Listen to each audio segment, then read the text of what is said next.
How has the Jorge Prado situation gone so far in such a short amount of time?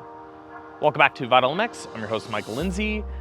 I'm standing under a tree at Glen Helen waiting for a test rider to shoot. I had very little sleep driving overnight from Arizona, and I thought, what better way to kill time than to take a look back? Not just at the last couple weeks, not just the mess of the headlines that involve Jorge Prado, his team, his thoughts, but again, how did we get to this situation? As always, any of these features I do like this, rumor mill, news break, things of that nature are brought to you by our fine friends at 6D Helmets. Check out the all-new ATR3 at 6dhelmets.com. This is the third generation omnidirectional system from the helmet company that brought rotational management to the forefront of motocross riders' minds. Check them out. 6dhelmets.com. Thank them for their support. Let's flash back not just to 2024, to the winter of 2023. Jorge Prado comes over here for a bit of a Supercross vacation. Rumors are flying that he will try to race the early part of the Supercross season and is looking at moving to the US. This is off the back of his first MXGP Premier Class Championship. He's already a two-time MX2 champion at this point and is now taking his first MXGP championship. So we're heading into 2024. He has to still defend his title and figure out what he's going to do because he's under a one-year extension with the Decarli Gas Red Bull team, which has now converted back to being a KTM team. This is the same team that Lucas Kunin is racing for this year.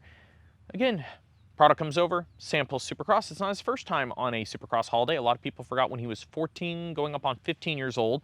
He came over and actually did about 6 weeks with the TLD team at the time, and the rumors were the same. Hey, he's going to go from EMX to a year or two of MX2, and he'll come to the US. Things got a little delayed. He won some titles along the way, and thus he showed up. After a successful November, December, he announced that he would race the first 3 rounds of AMA Supercross. It later got turned into the first 4, and those results were a 13th, a 7th, an 11th, and a 12th in the main events. The 7th was the highlight, San Francisco, which was an absolutely insane mutter, where he also won a heat race. During that time, he was riding a Gas 450 provided by the TLD team, which was still the Gas team at that time. And again, it was a good, solid start, and rumors were flying like crazy in the early part of 2024 who he would come over with, because the default, as everybody thought, he has been with the Austrian brands in a sense his entire career. He's been with Red Bull his entire career. That's where he'll end up. Well, at the time, the Red Bull KTM team had just signed Chase Sexton. He was entering his first year of a 2-year plus potential options contracts with the team. They're very happy with Aaron Plessinger. They had riders such as Tom Vial that potentially, if wins 250 titles, can move up. It was a tough spot to see where Jorge would slot in. And of course, naturally, the brand would probably want to keep Jorge in GPs. Yes, there was talks about him coming here with that team or with some variation of that brands. Oh, and on top of it, let's not forget that everything with Gas was weird. We thought that TLD could exit that program by the end of the year. And Jorge was, at that point, a premier rider. On one hand, you could say slot him into TLD Gas, or what it became Rockstar Gas. However, he's a guy that was looking for gear deals, looking for some of that premier treatment you see in the US, and rightfully so after winning the titles that he had. So before even returning to GPs in 2024, when he was still here on his Supercross adventure, he'd already talked to multiple teams, and we all knew that Kawasaki was his main suitor, and had backed up the truck with a very financially lucrative deal, better than anything Prado had seen in his career so far, a 3-year plus 1-year option on top of that, and the ability to lock down full head-to-toe personal gear deals, along with a personal contract with Monster Energy, who is very interested in getting the Spaniard away from Red Bull and marketing him. That's something to know about Prado's GP contracts at the time. All this time with Decarli and with Red Bull before that, he had been tied up in team gear deals, which is very common in the GPs. I think the only thing he was allowed to do was his goggle deal. So he'd been with Scott for quite a while, but helmets, gear, all that thing was wrapped up in a team. So he'd been running off team performance contracts, but nothing really personal. So Cowie deal looks pretty good on paper. He does test the bike before he leaves in 2024. It's always one of those things that doesn't get talked about. Just like Chase has already tested the Cowie before going in, just like Eli's already rode the KTM and rode the Ducati, it happens. He tested the bike, but notably so from what we've heard, he rode it on Supercross. He did not ride the bike on Motocross before he left. Complimentary of the new team, that platform, as he wasn't that complimentary of his gas on Supercross. He went back to the GPs with contract in hand, and it was pretty much a done deal that he would be leaving that organization. However, things got weird to the middle GPs because, again, every OEM has first rider refusals. They work through the LOI, the Kawasaki, the offer they give him, see if they could counter it, see if they can maintain his services. And then things even get a little more awkward and quiet because GP contracts end at a different date than US contracts, usually not till the end of December. They were able to negotiate a bit of an early exit, but he was not really allowed to come here and do much with the Kawi team until getting close to November. So, you know, maybe a little more than a month or so behind schedule of some of the other people in the US circuit that would be switching teams, moving bikes, things of that nature. So again, comes to the US with Kawi, a little bit of a late start, multiple new deals negotiated with Kawasaki, Fox, Monster, some more personal stuff. So he gets a bit of a late start due to the contract, and then the issues start piling up. Multiple crashes, which he has touched on in one of his log features, but we knew that off season he suffered a concussion. He broke a couple fingers in a crash. He also had what we call the big one, where we heard other riders that go to therapy through Dr. G, who's well known for his support of the Lawrences and many other top athletes, had seen him in his therapy place as described to me as black and purple all over. Yeah, he had a rough Supercross offseason where he really only had a couple proper weeks to prepare for the beginning of Supercross. We make it a couple okay rounds into Monster Energy Supercross in 2025, and then of course he injures his shoulder, flies home and has surgery. I think a lot of people forget he had a pretty decent shoulder injury that required surgery. Things are quiet through the end of Supercross. We come back to Pro Motocross with low prep. At the time, though, Jorge is complimenting the team, says they think they will be ready. And then we enter Pro Motocross, and it sort of begins. The beginning of the end begins when Pro Motocross starts, and let's go over Jorge Prado's results. We start our Fox Raceway with a very solid 6 overall. We go to Thunder Valley to 9th. Things start to go a little bit sideways. Hangtown 9th overall in the heat. Thunder Valley 13th. Then we hit the low point of High Point coming off of, or right before the first break with a 17th overall. This is when the alarm bells are rang. This is when all the red flags come out and the first talks of Prado legitimately leaving Kawasaki really begin. There are rumors about his management talking about him going back to GPs. At this time, MXGP was wide open. It sounded like Tim Geiser would be leaving Honda. Ducati was looking for a rider. Yamaha was looking for a rider. There was all kinds of conversations, enough that even on the US pit side, there was talk of him potentially sticking with Monster, going back to GPs and racing Yamahas, and then maybe coming here the year after. There was talk of Honda, Ducati, just a little bit of everything basically got passed around. Then we come back strong at Southwick with a 5th overall. There are some crashes, but there are some signs of life, signs of speed and improvement. However, along this whole time is when the real talk about the engine deficit in Prado's mind starts to come about, which we will get to in a minute. We go 6th at Redbud, 9th at Spring Creek, and then Washougal's another low at 14th. Coming into Washougal, we already could see division in the team. We could see division in the staff talking to them about the Jorge situation. But by the time Washougal was over, it really seemed like nobody there was seeing eye to eye. At that point, we left thinking, this is it. Again, we'll touch on the bike in a minute. Then we hit the 2-week break that we have for Loretta Lynn's, and that's when the rumors really started to fly and we started here. I remember leaving Washougal and doing a post-race podcast with my cohort, Lewis Phillips, and I made a joke on the pod. What if he could just get out of his Kawi deal and go ride for KTM for free? Because at this point, we knew Tom Vial would not be taking his 450 offer from Red Bull KTM. He would be instead returning to the MXGP circuit to ride for the HRC Honda effort, which has not been officially announced. It won't be for a while, but it's Tom Vial and Jeffrey Hurlings at Honda in MXGP, both in Fox Racing gear. Crazy turn of events right there. Crazy turn of events. So we get through that break with that idea floating in my head. Everybody starts to do their research and starts to figure out that it's not just an idea. There is a legitimate chance that he could take the open spot at KTM.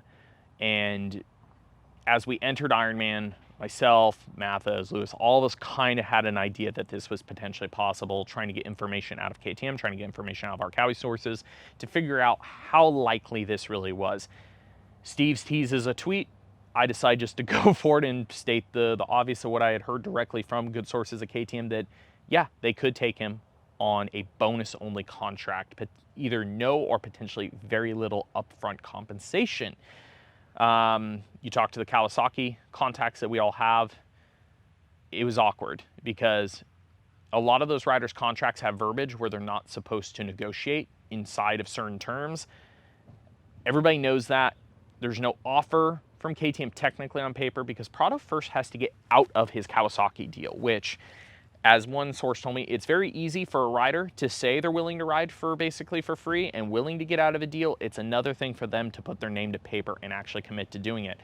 Ironman goes great. We have a miraculous bike change that, after talking to the team, we knew what it was, but it wasn't. I really still don't know how to describe Ironman. There was definitely a change, but everything went well. We came out with a 5th overall. For 1 week, it seemed like everything was going to die down. Prado wasn't going to take the financial risk of bailing out of all of his contracts and trying to go to KTM. We go to Unadilla, it instantly reverts back, and everything goes wide open. What does it look like for a rider for him to get out of their contracts is now the interesting point to talk about. Regardless of how you feel about how much of it is on his end to blame, how much of it is on the Kawasaki team. You look at injuries early in the season, you look at his position, you look at the social posts, which that has really not gone well since particularly since Budds Creek this weekend with him stating that he was cruising around and never felt comfortable at any time, but then trying to correct his comment and state it's because he couldn't push. To having Monster Energy Kawasaki personnel come out and bash him on social media. The relationship is dead at this point, let's just be honest. But how do we move forward from here? While at Ironman, we asked certain sources, okay, a rider of Jorge's situation, without knowing the exact details of his contract, can he personally get out of his deal? Yes, there's always a way for the rider to get out, but they usually have to buy their way out of the contract. They have to pay out if they don't have a clause that's performance-based to exit. However, the team has usually a lot more verbiage, the OEM, the employer in this situation. And talking to staff at Kawasaki, yes, they were in a position based on the things he had said, based on the way he had carried himself at the races, that he was a detriment to the brand, to their marketing, to things of that nature that would allow them to exit the contract if they so chose. And naturally, if you're in Prado's position, you don't want to buy your way out of the contract. You want the employer, in this case, Kawasaki, to fire you.